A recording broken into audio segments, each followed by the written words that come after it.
खबर शामिल करते हैं सियालकोट से। Report Saqlain Rahman, anchor person PNP sports news. BSL edition 2 का खेला जाने वाला चौथा मुकाबला जोग स्टेलियंस ने ब्रदर स्टार को 23 रन से हराकर यह मुकाबला अपने नाम कर लिया और इस इवेंट में जीत के साथ आगाज कर दिया। बजवात यूनाइटेड ने टॉस जीतकर पहले बॉलिंग करने का फैसला किया। मुकर्ररा ओवर में जोग स्टेलियंस ने 158 रन का हदफ सेट किया, जिसमें शाहनवाज 39 रन बनाकर सरे फहरिस्त रहे।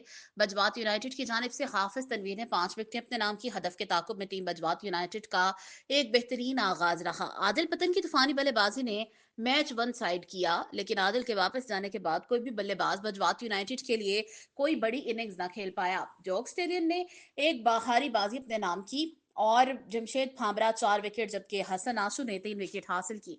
डॉक्टर ताहिर ने भी 2 बड़ी विकेट अपने नाम की। Man of the match Jamshed Famra और हसन आशू को अच्छी परफॉर्मेंस पर बीएसएल के ऑनर चौधरी इमरान शौकत की जानिब से 4,000 रुपए नकद इनाम दिया गया।